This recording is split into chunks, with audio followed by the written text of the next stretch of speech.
मैं हूं साक्षी जोशी।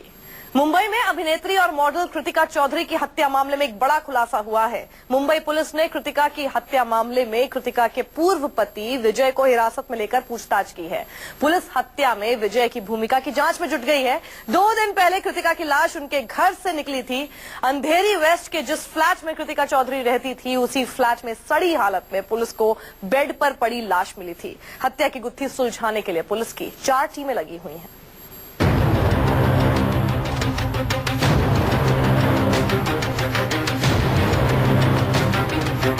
60 घंटे से मॉडल कृतिका चौधरी हत्या मिस्ट्री बनी हुई। मुंबई पुलिस की 4 टीमें लगी, लेकिन अब तक ना तो कातिल का पता चल पाया और ना ही कत्ल कैसे किया गया उसका पता।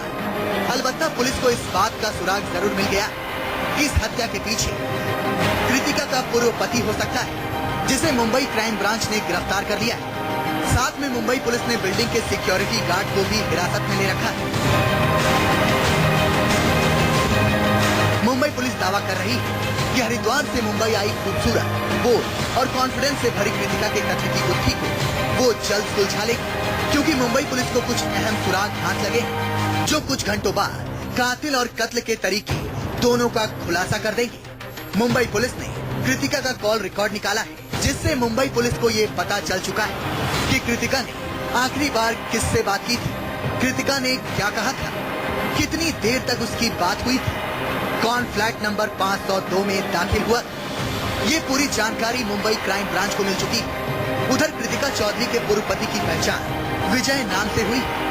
पुलिस को पूरा यकीन कि कृतिका की मौत के पीछे विजय का ही हाथ है, जिसे साल 2012 में मुंबई पुलिस ने कई राजनेताओं और फिल्मी हस्तियों के साथ धोखाधड़ी के आरोप में हिरासत में लिया था। वो खुद को एक नेता का करीबी भी बताता था। विजय एक ठग है। कृतिका के परिवार के करीबी सूत्रों की माने तो इस शख्स ने कृतिका को बॉलीवुड में बड़ी हीरोइन बनाने का लालच देकर कृतिका को मुंबई लेकर आया और शादी की। इन दोनों की मुलाकात दिल्ली में हुई थी और इसी मुलाकात के दौरान दोनों में प्यार हुआ। जबकि आपको बता दें कि विजय पहले से ही शादीशुदा था, लेकिन जब कृतिका को इसका पता चला तो दोनों में तलाक हो गया। 2012 में कृतिका और विजय अलग हो गए थे। पुलिस के शिकंजे में आए विजय की कई और काली कहानी है। क्राइम ब्रांच के मुताबिक विजय की बॉलीवुड में काफी पकड़ भी है, जिसकी आड़ में वो कई अभिनेता और हीरोइन को ठग चुका है। विजय की इसी शातिराना चाल में कृतिका भी फंस गई थी।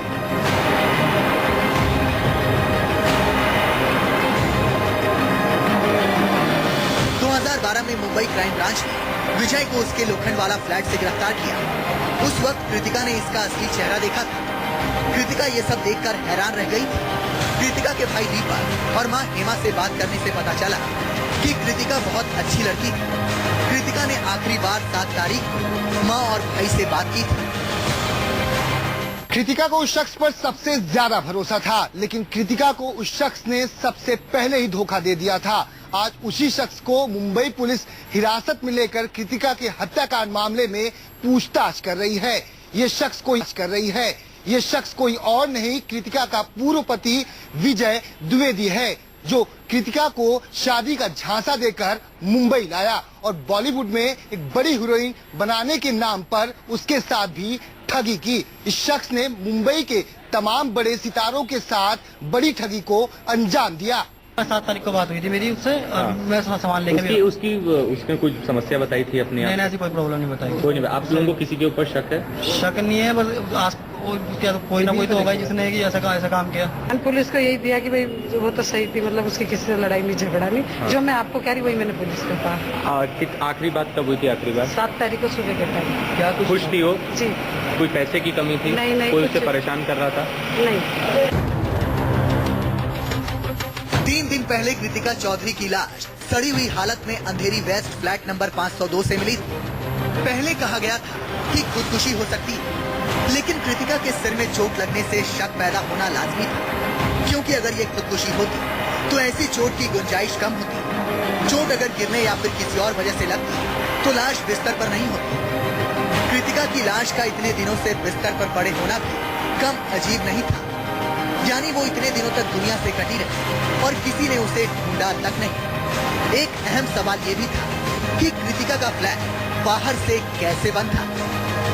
दीपक दुबे, मुंबई, न्यूज़ 24।